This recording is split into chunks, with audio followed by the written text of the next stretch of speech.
You are rich in the Philippines if you have 3,900 US dollar a month or 63,000 US dollars in the bank. In the West, Chrissy, 3,900 US dollars a month can barely pay the bills, and $63,000 in the bank would be an emergency fund. Today, we're going to go through what is rich in the Philippines, and we're going to compare how $3,900 a month creates a lifestyle in BGC versus New York City, in Valencia outside Dumaguete versus Monterey, California, and in Cagayan de Oro versus St. Louis, Missouri. And we're going to talk about salaries, we're going to talk about cost of living, we're going to show you what a higher end budget. We've been asked, Chrissy, repeatedly to show a higher end budget. Welcome back to another episode of Fly Me to the Philippines. Today, it's all about money.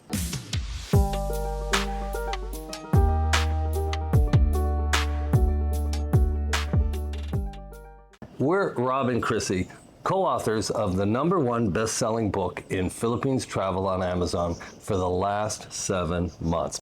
Tonight, we're going to pull 10 truths out of this glass. Each card reveals what rich actually looks like in the Philippines. From high-rise condos in Manila, to family homes in gated subdivisions, to villas in the mountains, and of Valencia near Dumaguete. That's right, Chrissy, we've got the glass of truth. And we've got 10 truths in here that will compare what 3,900 US dollars a month will buy in the Philippines and how you might be struggling back in the West. And Chrissy, you know, an interesting fact, a lot of our clients are on full military disability, and $3,900 a month is typically a full military disability for a 20-year veteran, and it can go up as high as $5,900 a month, depending on service levels. So it's a realistic budget for a lot of people. I know some people, $1,500 is what they want to spend here in the Philippines. They're really interested in $1,000. Can you do it for $1,000? We say, you shouldn't try. It can be done, but you shouldn't try. $1,500 is probably the minimum. You might not have any health insurance. $2,000, you can be comfortable and you can take a few trips around the Philippines a year. $2,500, you could actually live in a house like here, overlooking a canyon. Once you get to $3,000, now you've got international travel, you've got good health insurance, you've got kids in private schools, and $3,900, well, we're going to tell everybody what that looks like here in the Philippines compared to the life in the West. Like, imagine your life sitting in the couch in the US, having these figures in your mind. Is it enough? After taxes, the cost of transportation, private schools, you know what a nanny costs? We're going to cover all that. Stick around. Here we go. And to make it even clearer, we're going to compare each lifestyle to what the same money buys you back in the United States. You'll see why what looks average back home makes you rich here in the Philippines. Let's talk about the Filipino income groups and how much they are earning.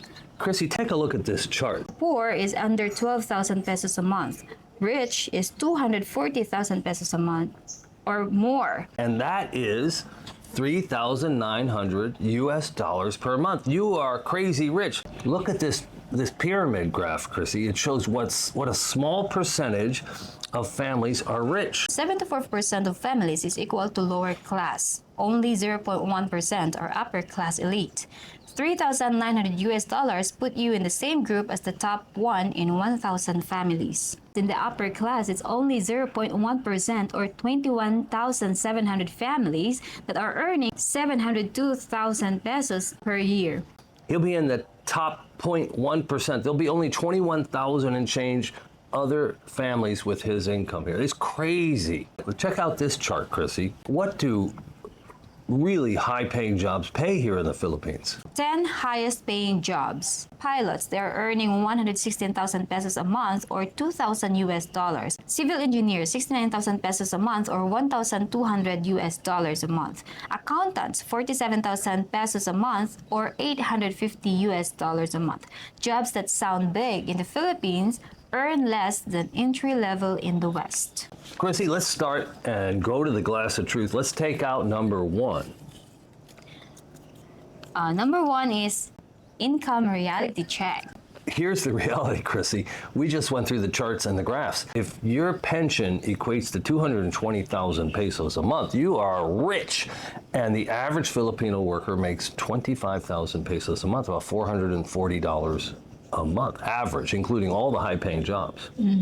So it's huge. So Rob, when you walk here with 3,900 US dollars a month, you're not just comfortable, you're earning 9 times what most people around you earn. In US terms, it's like making 400,000 US dollars a year compared to your neighbors. Holy cow, 400,000 in the US. Well, I could get by on that. Barely. Well, No, I really could get by on 400,000 in the U.S. I mean, the government would take at least 100,000, but there'd be enough left. But can you imagine having the equivalent of a 400,000 U.S. income? That's crazy numbers. I know, if I think about it, it's like mind-blowing if you're gonna bring that money here in the Philippines. Yeah. That's why people automatically see you as wealthy, even if you're really just middle class. And that's why they say there's a skin tax. You walk up and there's no price listed, you're at risk. I personally don't feel it, and maybe it's 10 or 20%. You know, eventually you get to know the vegetable prices. You don't pay them when they ask too much money. Yeah, But paying a little skin tax, if you're in the top 1/10 of 1%, not too bad a deal. It's not too bad a compromise. Yeah, like imagine to present all these numbers to the people that are working in the market, they will just gonna blow their mind. That's why the meaning of the word foreigner here is not a person who's not living in the Philippines, but a dollar. A dollar. You know, Chrissy, what is minimum wage here in Mindanao?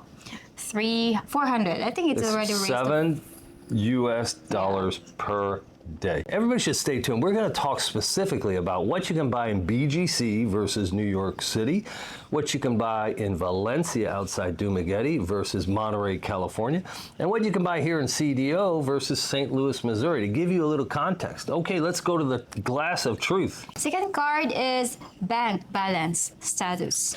Chrissy, most Filipino families don't have 1,000 US dollars in the bank. That's why when they hear you have 63,000 US dollars in the bank, they think you're Rich.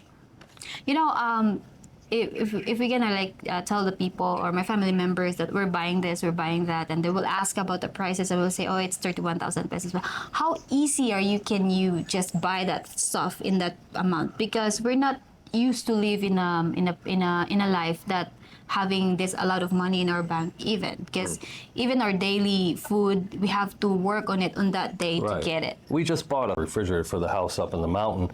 Stay tuned for the mountain update. That's coming next, our next video.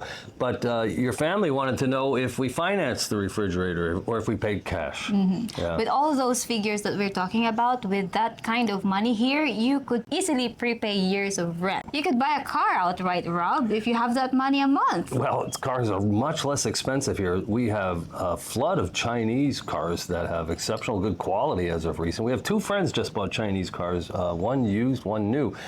And there's not the type of import duties that you see in the West. And even the Toyotas here sell for much less in the United States. Or you could live several years just off the balance if you manage carefully. Yes. And with a Filipina at your side who's very frugal, Chrissy, have you ever bought a dress at the mall yet? Not yet. I tried to get you the first week we knew each other, and you refused, and it's been almost 3 years, and you've yet to buy a dress at the mall. Filipinas are frugal. You have that kind of money in the bank, and without a woman, like a Western entitled woman, trying to get you to take her out to nightclubs and buy crazy alcohol, your savings are safe. Maybe we should break that news. No. Having $63,000 in the bank is not going to make you feel like you have millionaire status, but in context, it's going to make you appear like you are somebody with some serious financial stability. Maybe you will not feel it, but the people around you will feel it. You're a millionaire. Maybe. Because even you're just earning below of what the figure we're talking about, they will think that you're a millionaire here in the Philippines. That's my turn. Number 3, luxury living. Let's talk about the BGC lifestyle, Bonifacio Global Corporation. Or Makati lifestyle. Or Makati lifestyle. Imagine you are living a married life and you have a family. You are renting on the 30th floor of a premium building, spa, pool, exercise room, concierge 24 hours, 24-hour securities, a dry cleaner in the basement, a little 7-Eleven in the basement. Right across the street, St. Luke's Hospital, a 12-mile walking path along the golf course, specialty shops, Western amenities. You're paying between 80,000 pesos and 120,000 pesos for a 2-bedroom apartment, and it'll have 2 baths, a small maid's quarter next to the second bathroom. And here, Chrissy, a full-time live-in maid, $250 a month is more than enough to cover it, and that would pay extra. Here in Mindanao, you can get that for $160, $175 a month. You will have money for private school, maybe even the international school, and there will be 100 high-end specialty restaurants at the Greenbelt Mall, Legazpi Street, Uptown. You can go out to eat not once a week, not twice a week, and Chrissy, get this, you can order dinner for 2 with wine for $40 US. In New York City, you'd be lucky to get 2 specialty alcohol drinks.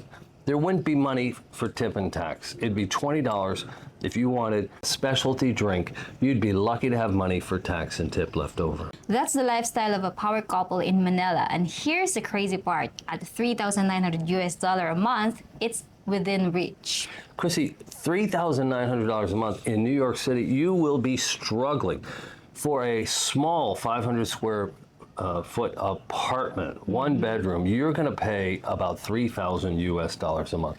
For a 2-bedroom, 2-bath with a maid's quarter apartment on a high floor with city-like views on 5th Avenue, forget it. Just forget it. I can't even imagine what that's going to cost. And what about private school? How about a live-in nanny? $50,000 US a year. Kids in international Kids in school, in private schools in America, 30, 40, 50,000 a year for that too. Now, if you have $5,000 US a month, will you live in BGC or Makati? I would live there. So let's just come clean. We earn some extra money on the side. Yeah. Chrissy's got this social media investigation gig that's kind of doing really, really well. You know, trust but verify. You've been talking to the girl, but you don't know if she's married. You don't know what's going on. Chrissy kind of gets the goods. And you know why it's good? Because it's working. Yeah, well, we're really helping a lot of people. But anyway, so we actually live closer to a $3,900 a month budget. Our rent here is $800 a month. All in with utilities, internet, electricity, it's another $350, so $900, $1,250. There's health insurance. I've talked about what I'm carrying in health insurance costs. And we have people working for us. We have full-time driver and housekeeper and cook and nanny, and we have family members that are doing construction up in the mountains. And this week we have 3 people working for us in the mountains, and we'll have a caretaker long-term. And we like to go out, we like to travel, and it's our anniversary coming up in a couple of weeks. We have to come up with some travel plans. Stay tuned. I'm under a lot of pressure. And so we actually spend closer to $3,900 a month. We buy groceries for a lot of Filipinos, and we don't skimp, and we send Chrissy's half-sister to private school. We send Chrissy's 19-year-old brother to college, and we send my stepson and Chrissy's 6-year-old son to private school also. So, and we like to, and we're spending money out of cash flow to build a house up in the mountain. But generally speaking, we spend about $3,500 per month, and we save about $400 a month for travel. Yeah, I will say we're still trying to live minimally and building our minimal empire. Yeah, we don't like to have too many fixed expenses, but the grocery bill is really high lately, and we do like to travel, and we have to set money. And I'm going back for my son's wedding in March, and I need to save for that. And you know, you have to put money aside for rainy days too. So you know, when we say $3,900 budget, it doesn't mean spend it all. Now here's a real comparison. Housing in BGC, a 2-bedroom luxury condo costs $1,600 US to $2,100 US a month. In New York City, forget about it. You know, you could have, you could be living with the rats. even if you're gonna rent alone. Well, maybe if you rent alone, you get 1 bedroom, but we're talking 2 bedrooms in a nice neighborhood with kids. You kind of feel safe with kids in New York City. Right below, comment below. If you live in a big city, New York, Manhattan, San Francisco, what are you paying for a 2-bedroom, or what does a 2-bedroom in a decent neighborhood cost on a high floor? I'd be very interested. Chrissy, let me just say this again. We were specifically asked to do a high budget. In the past, we did what is 1,000 buy versus 2,000 versus 3,000. And in the past, we've done budgets like 2,000 and 2,500. But people are always writing us in the comments, show me that $3,900 a month rich, because 1/3 of all our consulting clients are retired military on disability. There's a ton of guys who got here in their military service. They met Filipinos, they saw the Philippines, and once they have a pension, they're like, hey, I'm going to get my dollars to the Philippines where I can meet a Filipina. So there's a lot of men with this $3,900 per month, and some more on disability. And we know friends that did a 10-year gig in another job after they retired. So they have private pension, maybe from a school system. They've got their military pension after 20, 30 years in the military. And then they have their Social Security. They're triple dippers. They're coming in closer to $10,000 US monthly pension. Wow. And you don't see those guys much on YouTube. They're not making YouTubes. The ones with $7,000, $8,000 a month pensions are not making YouTube income. But they exist, and there is a category of expat here who's living large. We want to bring that, and that's why we're doing this. Let's go back to the glass. Okay, number 4, dining power. Chrissy, we talked about this, $40, dinner for 2 at a fine dining restaurant with wine. Manhattan. You might have to tip the maitre d' just to get a table.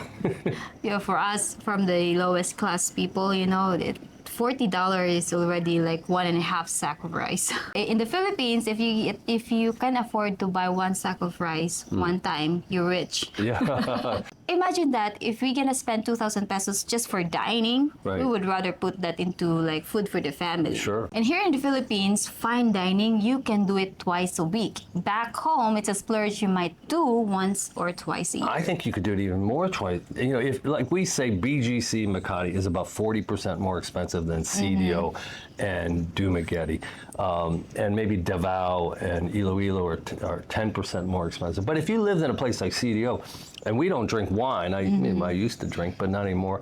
And if we don't have wine at dinner, our dinner for 2 at Cuesta Roquia, our dinner for 2 at KL, $24 and we're having salmon, and we're having really nice entrees. So we can really do it like mango 4 shake. times a week. If you're one of these people making $3,900, you're going out often, and you're really not thinking about it too much. Groceries are less expensive, but eating out is either half or 3 times or even 4 times cheaper than the West. Next is car and driver. Car and driver. Driving in the Philippines, you need a strong constitution. People don't use their lights at night. Most of the cars come with these. If you rent a car, be careful. They're going to tint that windshield. It's illegal, actually, in most of the world. You can't see anything. There's people dressed in black. There's people thinking they're saving money by not using their lights. Half the motorcycles don't have lights. And, we're getting up there in age, Chrissy, some of us, and it's hard to see these people at night. So a lot of people, especially when I first came to the Philippines, a car and a driver is really reasonable. And if you have the 1/10 of 1% income, if you're making $3,900 a month, why not have a car and driver? What does that cost, Chrissy? In the Philippines, you can buy a brand new SUV for $35,000, and the annual insurance, it's about $1,200. But here's the kicker: you can hire a driver for $300 a month. In some place like BGC, 300. Here in CDO, I think you could hire a driver for 200. So Rob, comparing to the US, having a driver is only for the super wealthy. Super wealthy. Yeah, super wealthy. Here in the Philippines, it's within your monthly budget. And even if you rent a car, it only costs like $20 a day to have the rental car company throw in a driver. So for the inexperienced, I don't recommend you drive your first few months here, especially if you have difficult vision at night. And why not get a driver? And here's the other thing, Chrissy. Our first year, we just used Joseph and a taxi. And what a luxury. They pull you up, you get right out in front of the store. When your grocery order comes out, he loads it right in front of the store. Now that we have a car, we got to park it on the 4th level of the garage, and we got to look for a space, and then we got to carry our groceries up to the 4th.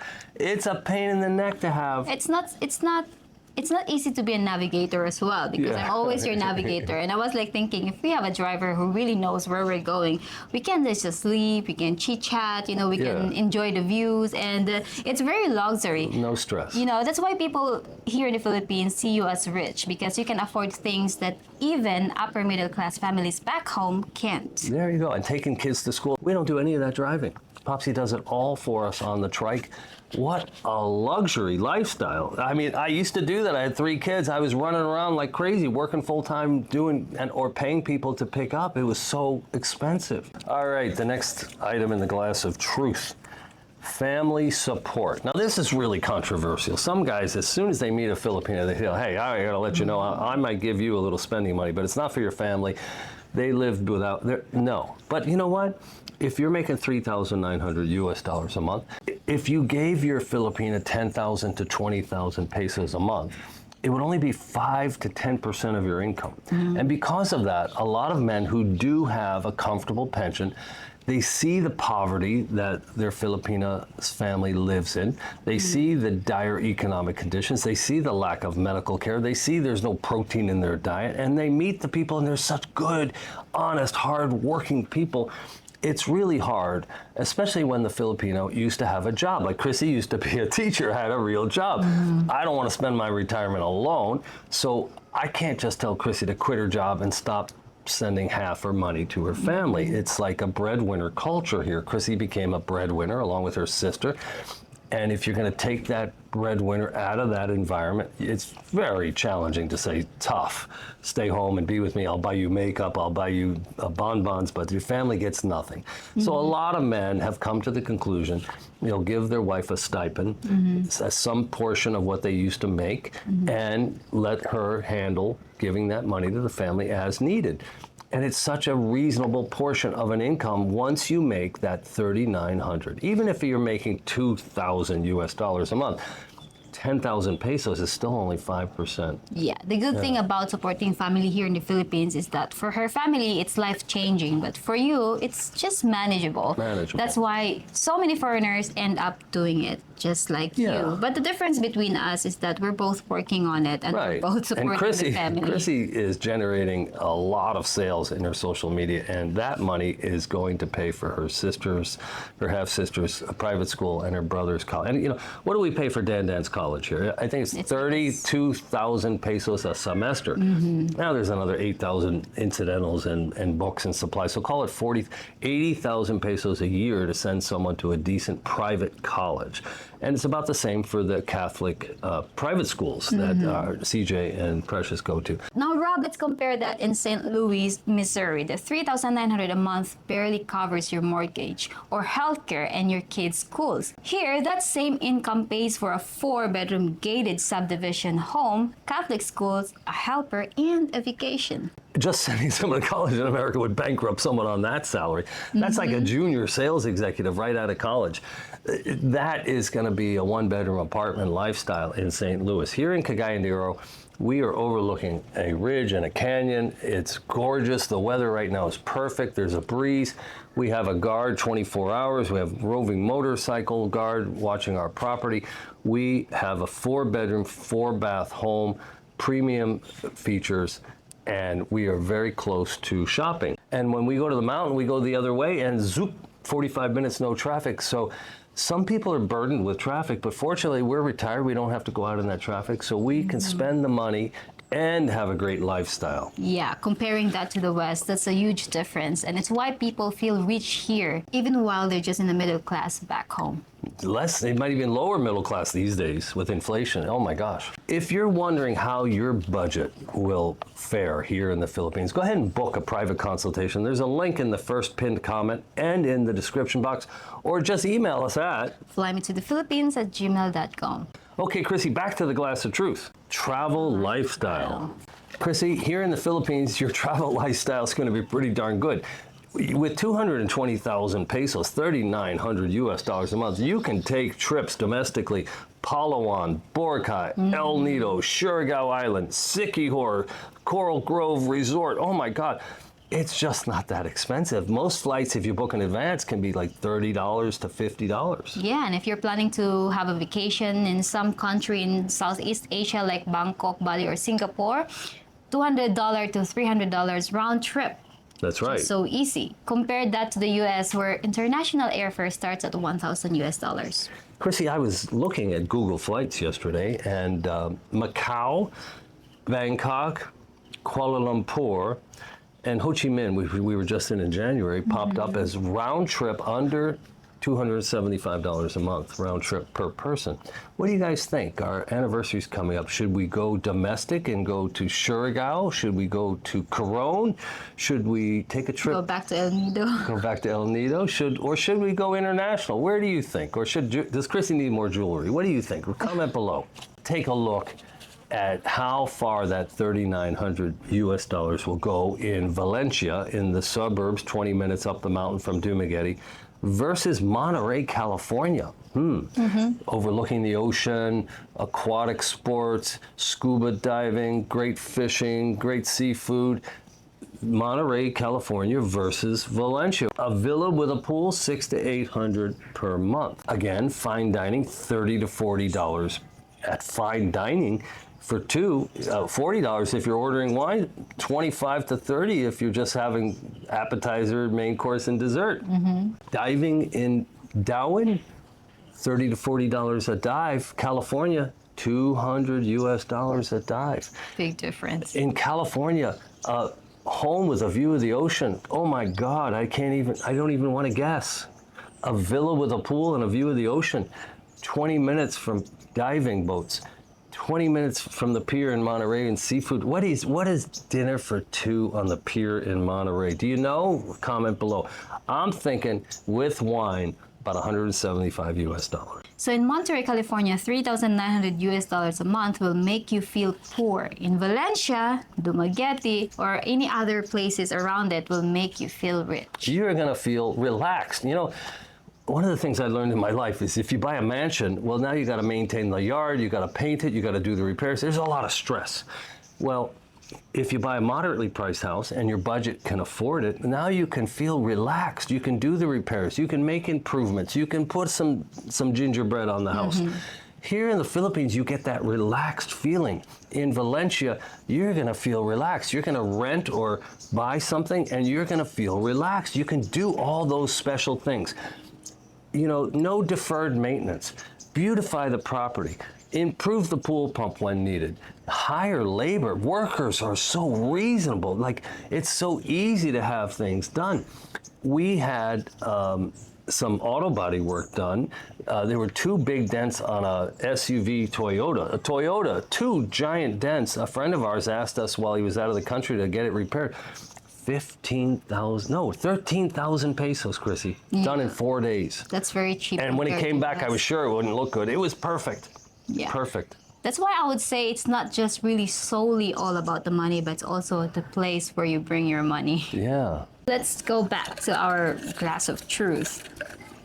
This time, it's the perception versus reality. The perception versus the reality. Here's the reality, Chrissy. In the Philippines, people will perceive you as rich, even if in the United States you would see yourself as middle class or lower middle class. And that perception brings opportunity, but it also means you'll be expected to act generous. And sometimes that means pressure. Well, Chrissy, you have a rule. If a taxi driver picks us up or drops us off, make sure we give him a good tip. He knows where we live. He knows where we live. And in general, you know, we don't over tip. Here in the Philippines, you know, there'll be a service charge sometimes of 5%. People just tip 10% if they tip. Most Filipinos don't tip. We'll always leave at least 10% for a restaurant meal. It's important to have some small bills and to leave a little. And when we go up to the mountain, we give the little children coins. Yeah. And there's also other thing about perception versus reality. Like you will see a lot, you will watch a lot of videos like this that where your 3,900 US dollars a month could go in the Philippines, and you will say, oh, that's a lot of money in the Philippines. So your perception will be, you will live comfortably and you can just throw money around you here in the Philippines. But the reality is that even how big your money is, you get to bring in the Philippines, you will run out if you're not be careful. Well, there's always keeping up with the Joneses. You know, there's a bigger house across the street. There's a nicer Toyota SUV on the road. And the reality is you have to have your health insurance handled. You have to have your rainy day fund. You need money to go back to the United States and see your grandchildren. There's wedding presents. There's family obligations. You need to budget carefully. And as much as it sounds like it's crazy money, if you're prudent and you manage expectations, you'll have a really good lifestyle. You'll go out to eat all the time.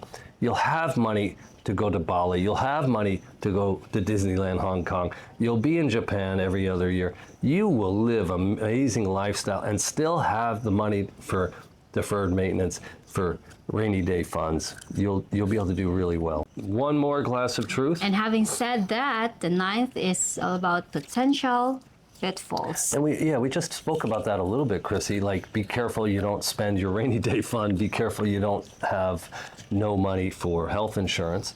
We had Michael Onstad on last week, and he talked about the difficulty getting in a hospital if you don't have insurance and you don't have cash on hand, and the prices you might pay if you just show up as an American or a Canadian or a German person and needing health care. Whereas when you have health insurance, that is sort of preset prices. Your acceptance to the hospital, most hospitals that are recognized, is handled. So there's some things you could run into.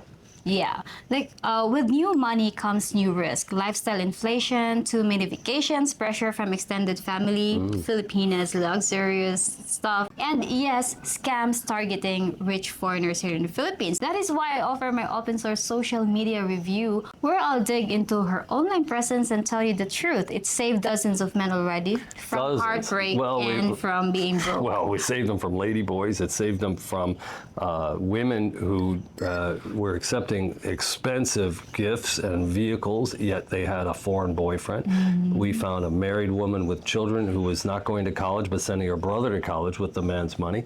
We found women who used counterfeit documents. We found women who were hiding a relationship with another woman.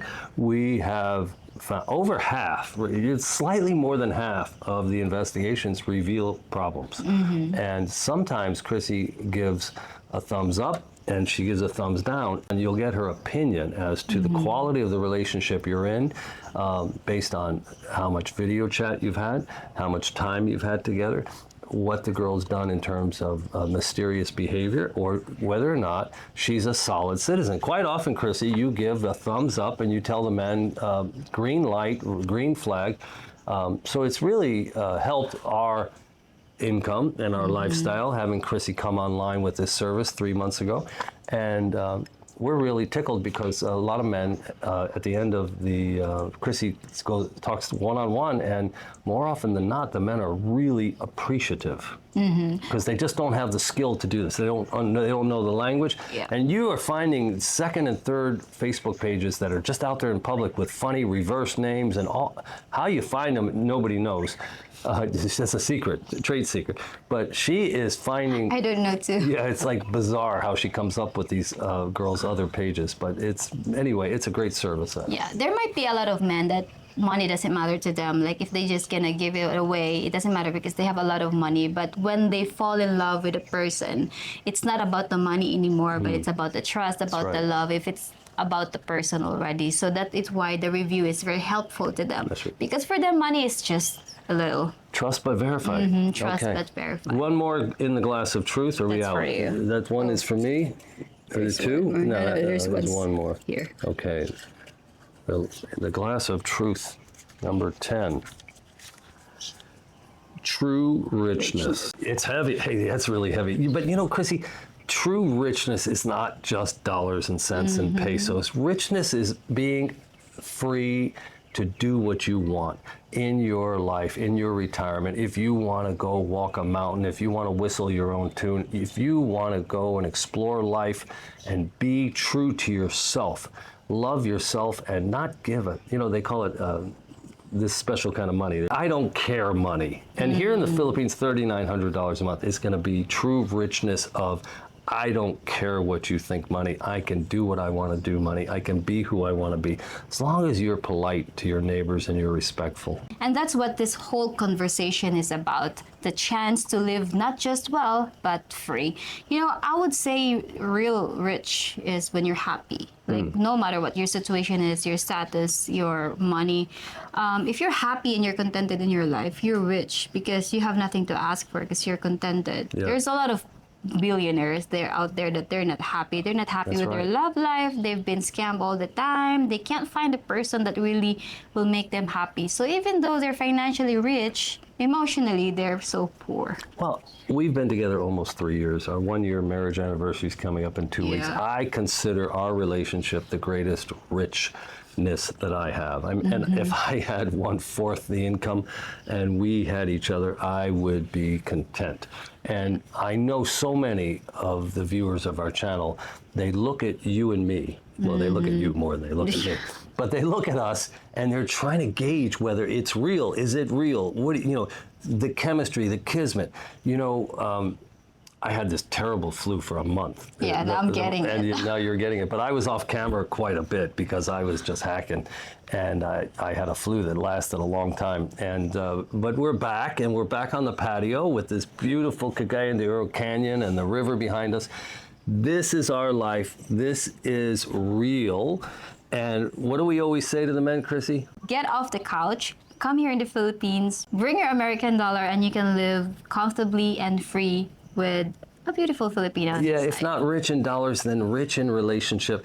You know, from the Shawshank Redemption, it's time to start dying or it's time to start living. Get off the couch, give us a call. Let us help you with an itinerary. Let us help you with answering your questions. Let us help you with your dating life and your online dating struggles, or let us put together a boots on the ground plan for you. Just write us at flymetothephilippines@gmail.com and we will help you design your move here in the Philippines. Always remember, fly smart, fly with confidence, fly with Rob and Chrissy, only here from Fly Me to the Philippines. And check out this video.